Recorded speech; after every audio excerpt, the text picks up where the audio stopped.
us are in this. Many of us are in it. And it's a sad reality because it is something, but I'll put a side note to this. I'll put a side note to this. It is better for our kids to go after this, by the way, it is better for our kids to go after these kind of things than the other two that I mentioned in the beginning. The movies and the music. It is better for our kids to go after basketball and football than running after movie stars and movie actresses and this person and that person from our music industry. Hundreds and thousands of dollars are spent. Now, you guys heard of this name Plato? He was a philosopher that came hundreds of years ago. Okay? And this is what he said. He was a philosopher, probably an atheist if you want to put it that way. But he says, be careful of what music enters your society because it could plague your society. And this is what he said. Now we know that the Quran is haqq. Allah subhanahu wa ta'ala is telling us, there are people that are going to waste their life away behind these industries. And so said, so done. You still see brothers, or not so brothers, but you see people wearing their pants in a certain way because it is cool. You see people wearing holes in their clothing because it is cool. There was a time where that very shirt you're wearing, they used to pop the collar, right? Because it was cool. Who started all these things? It was from the music industry. So it's not only, we're just listening and there's good words in it. No. My dear brothers and sisters, amusement is one thing, but when it gets into our system, and we're eating or drinking or we're breathing these kind of actions, because what happens, one, we listen, the second, we act. We listen and act. That's what happens. And that is exactly what Allah subhanahu wa ta'ala is telling us, that people are going to spend hundreds and thousands of dollars. They're going to spend their life away in amusement, but warn them that there's going to be a day to come where you're going to have to answer for what you have done. You're going to have to answer for what you've done. Allah subhanahu wa ta'ala goes right after that to say. So that was ayah 6. Ayah 8 talks about paradise is only the abode or the place for the believers. Now if you believe in Allah subhanahu wa ta'ala and you're executing every single law that Allah subhanahu wa ta'ala commands us with, and you're trying your best to be that Muslim that you want to be, then Allah subhanahu wa ta'ala says, إِنَّ الَّذِينَ آمَنُوا وَعَمِلُوا الصَّالِحَاتِ لَهُمْ جَنَّاتُ النَّعِيمِ. Verily, if you believe in Allah subhanahu wa ta'ala and you do the righteous actions, there for them is gardens of pleasure. Gardens, jannat.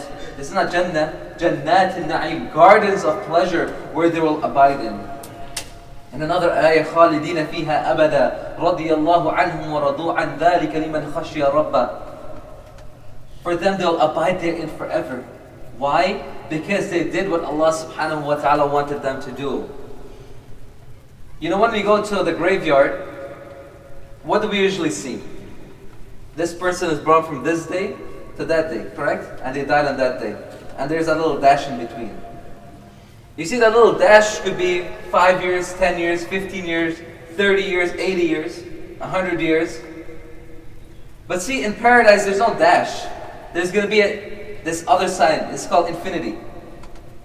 So you're going to work a little bit in this world, and you're going to have an infinite reward in the life to come.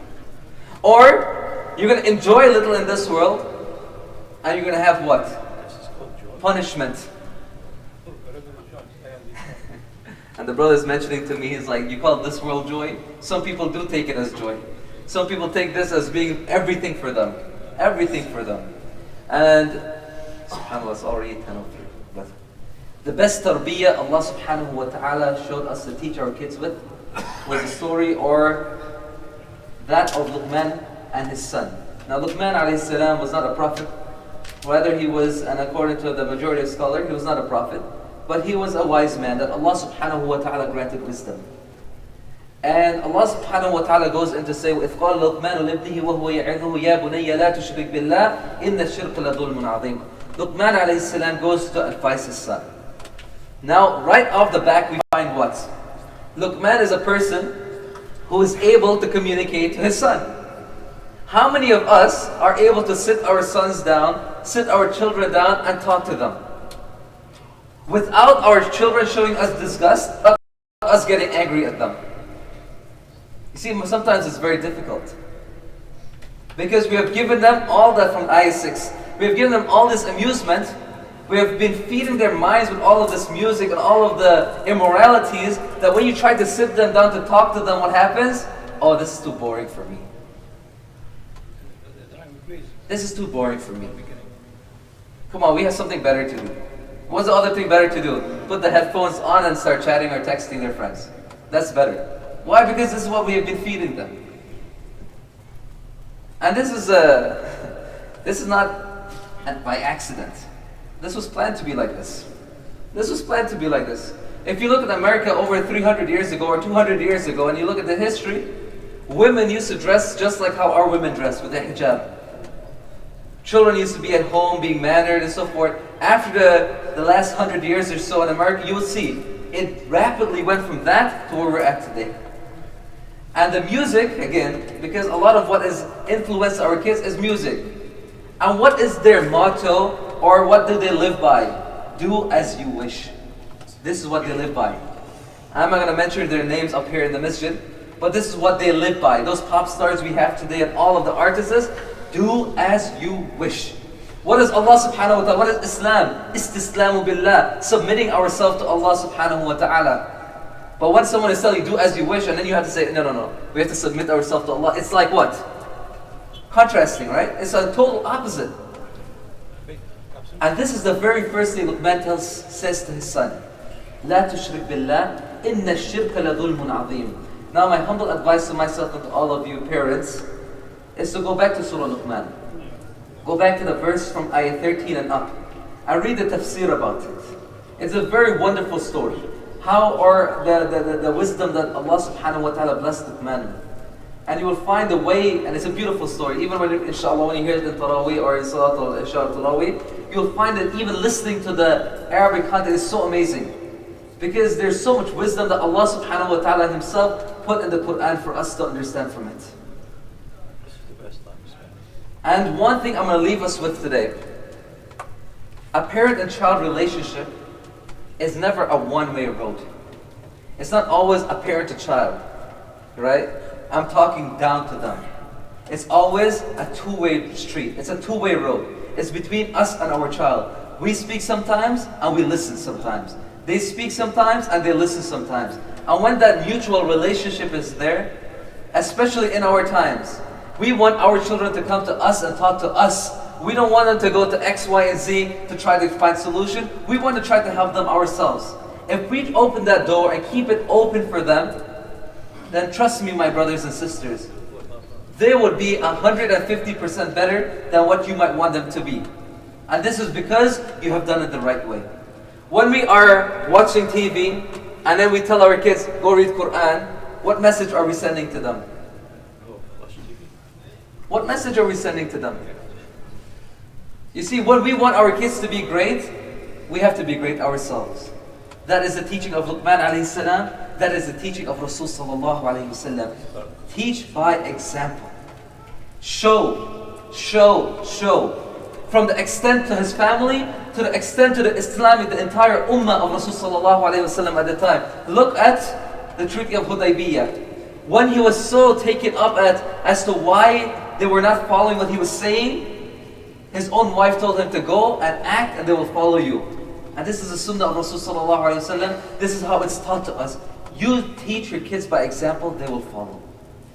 They will follow. And ask Allah subhanahu wa ta'ala to protect us, to guide us, to shower us with His mercy, to protect our youth, to make our youth respectful and responsible. I ask you, Ya Allah subhanahu wa ta'ala, to guide us and protect us. Forgive us for our shortcomings. Accept our siyam, our qiyam, our ruku, our sujood, our tilawat al-Quran. I ask you, Ya Allah subhanahu wa ta'ala, to make us among those who find Laylatul Qadr and are granted that thawab of 83 plus years. I ask you, Ya Allah subhanahu wa ta'ala, to forgive us of our any shortcomings, any mistakes that we have committed, and grant us and our families Jannatul Firdaus. Wa akhiru da'wana an alhamdulillahi rabbil alameen.